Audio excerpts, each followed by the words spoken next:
ওম গণ গণপতায় নমঃ। লাকলাইন চ্যানেলের সমস্ত দর্শককে আমি সৌরভ স্বাগত জানাই।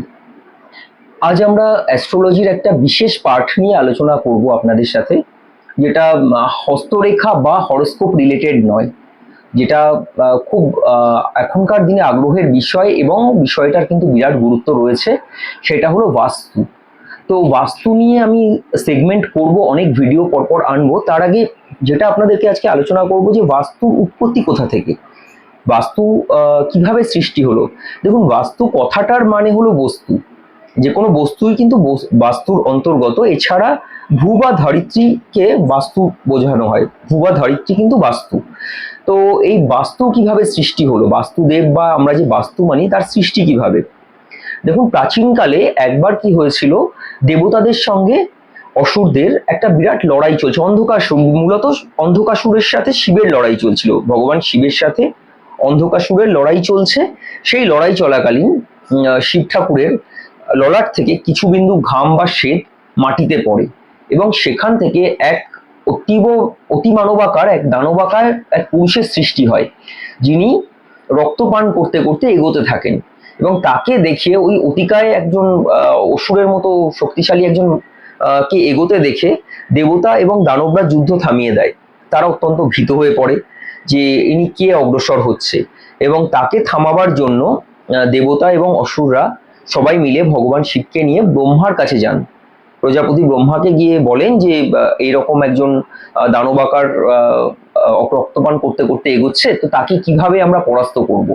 তখন সব শুনে ভগবান ব্রহ্মা বলেন যে একা আমার পক্ষে একে পরাস্ত করা সম্ভব নয়, দেব এবং দানব সবাই মিলে তাকে পরাস্ত করতে হবে। তখন ব্রহ্মাদেব এবং বাকি সমস্ত দেব এবং দানবরা মিলে সেই পুরুষটিকে নিয়ে এসে পৃথিবীর বুকে শুইয়ে দেন এবং চারিপাশ থেকে দেব এবং দানবরা তাকে ঘিরে ধরেন, আর ব্রহ্মাদেব গিয়ে তার মাঝখানে বসে পড়েন। তো কি হলো, এবার বসে পড়ার পর তখন কিন্তু সেই অতি দানবাকায় যে পুরুষটি, সে কাঁদতে কাঁদতে ব্রহ্মাদেবকে বলেন যে এতে আমার কি দোষ, আপনি তো আমাকে এভাবে সৃষ্টি করেছেন। তখন ব্রহ্মাদেব নিজের ভুল বুঝতে পারেন এবং তখন তাকে বর দেয় যে আজ থেকে তুমি বাস্তুদেব হিসাবে পরিচিত হবে, বাস্তু পুরুষ হিসেবে তুমি অমর। তাকে অমরত্বের বর দেওয়া হয় এবং পৃথিবীতে যেখানে যা কিছু নির্মাণ হবে, দেবগৃহ, বাড়িঘর, যা কিছু নির্মাণ হবে, সবার আগে তুমি পূজিত হবে। এবং তোমার পুজো ছাড়া, তোমাকে পুজো না করে বা তোমাকে না মেনে কেউ যদি কোনো কিছু নির্মাণ করে, সেখানে সে সুখ শান্তি পাবে না এবং একদিন সে তোমার আহার হবে। আর যিনি তোমারকে পুজো করবে, তার সুখ সমৃদ্ধি, তার জীবনের সমস্ত কিছু প্রাপ্তি তুমি তাকে দেবে। তো এই বর প্রদান করে এবং তখন থেকে কিন্তু প্রতিটা বাস্তুতে যেখানেই যা নির্মাণ হয়, সেখানে সবার প্রথম বাস্তুদেবকে পুজো করা হয়। এই যে আমাদের যে কোনো নির্মাণের ক্ষেত্রে আমরা বাস্তুদেবকে পূজা করি, তাকে আমরা কিন্তু অধিষ্ঠান করে তবে কোনো কিছু নির্মাণ করি। এবং কি হয়, সেই সময় ওই যেভাবে দেব এবং দানবেরা বসে পড়েছিল বাস্তুদেবকে ঘিরে, ঠিক সেই জায়গাগুলোতে দেবতাদের এবং দানবদের গুণগুলো চলে আসে। যে পজিশনে যেগুলো এসেছিল, সেই পজিশনগুলো আমি আগামী ভিডিওতে আলোচনা করব। আপাতত আমি ইন্ট্রোডাক্টরি ভিডিওতে এটুকুই বলছি যে সেই জায়গাগুলোতে কিন্তু দেবতা এবং দানবদের গুণ চলে আসে। এবার এই যে আমাদের 10টা দিক, 8টা যে দিক এবং উপর এবং পাতাল, পাতাল এবং আকাশ, এই 10টা দিক, সেখানে যে কোথায় কার গুণটা বসে সেটা কিন্তু ওই দেবতাদের বসা অনুযায়ী। কাজেই যেখানে যেখানে দেবতাদের গুণটা এসেছিল আমাদের বাস্তুতে, সেই দিকগুলো কিন্তু তুলনামূলকভাবে অনেক বেশি শুভ মনে করা হয়। আর যে দিকটাতে দানবদের গুণ এসেছিল, সেখানে কিন্তু মনে করা হয় যে সেটা অতটা শুভ নয়। এবং সেই অনুযায়ী যখন কোনো বাস্তুর নির্মাণ হয়, আমরা কিন্তু বাস্তু মতে যদি করা হয়, তখন কিন্তু সেভাবেই সমস্ত কিছু নির্মাণ হয়। অর্থাৎ একটা বাড়ির বাথরুম কোথায় হবে, কিচেন কোথায় হবে, আবার ঠাকুর ঘর কোথায় হবে, শোবার ঘর কোথায় হবে, সেটা কিন্তু সম্পূর্ণই গুণের ভিত্তিতে বিবেচনা করা হয়। তো সেইগুলো রিলেটেড ভিডিও আরো ডিটেলে আমি পরের ভিডিওগুলোতে আনবো। তবে এখানে আমি ছোট্ট করে দুটো কথা বলে রাখবো, যেটা বাস্তুতে আমাদের যে কোনো বাস্তুর ক্ষেত্রে ভীষণ গুরুত্বপূর্ণ স্থান, সেটা হলো ব্রহ্মস্থান।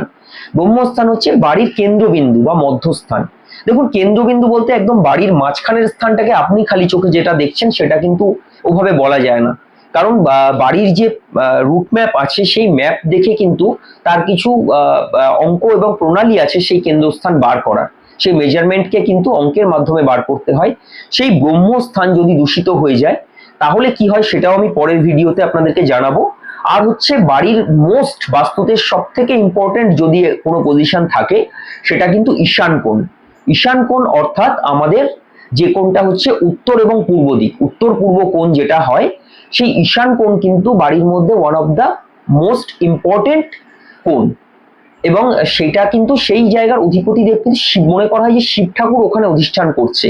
এবং বাস্তুদেবকে যে শোয়ানো হয়েছিল, বাস্তুদেবের মাথা কিন্তু ঈশান কোণে থাকে, যে কারণে ঈশান কোণে কখনো টয়লেটের নির্মাণ করা যায় না। যদি দেখবেন কারো বাড়িতে টয়লেট ঈশান কোণে রয়েছে, তার কিন্তু অত্যন্ত ক্ষতি হয়ে যাবে। আমরা অনেক সময় দেখতে পাই যে আপনি দেখবেন বিশেষ করে জ্যোতিষীর কাছে গেলে আপনার চার্ট খুব ভালো দেখে আপনাকে বলছে চার্টে আপনার গ্রহের অবস্থান বেশ ভালো, যদিও গ্রহের অবস্থান থেকে বাস্তুর কিছু আভাস পাওয়া যায়, তবু অনেক সময় দেখা গেছে যে চার্টে গ্রহের অবস্থান বেশ ভালো, বেশ সুন্দর অবস্থানে রয়েছে, কিন্তু তার জীবনে সাকসেস নেই, তাকে প্রবলেম ফেস করতে হচ্ছে। তখন কিন্তু দেখা যায় যে তার বাড়ির বাস্তু খুব খারাপ হয়ে আছে, বিশেষত ঈশান কোণ। ঈশান কোণ এবং যে আমাদের ব্রহ্মস্থান হয় তার কিন্তু কোনো রেমিডি হয় না, যে কোনো রেমিডি করে আপনি তাকে ঠিক করে নেবেন। মানে ঈশান কোণ এবং ব্রহ্মস্থানকে যেভাবে বলা আছে আমাদের বাস্তুশাস্ত্রে, সেইটাকে মেনেই আপনাকে সেই জায়গাটাকে আপনাকে সুন্দর রাখতে হয়। তো সেই রিলেটেড ভিডিও আমি পরের আমার এপিসোডগুলোতে আনবো। এই বাস্তুর যে সেগমেন্ট শুরু হলো তার আগামী পর্বগুলোতে আমি প্রত্যেকটা কোণ, প্রত্যেকটা জায়গা এবং বাস্তুতে আমাদের কোন জিনিসকে কোথায় রাখা উচিত, কোন কালার ইউজ করা উচিত, কোন এলিমেন্ট যে রয়েছে আমাদের বাস্তু, সেই সমস্ত ডিটেলস আপনাদের সামনে তুলে ধরবো।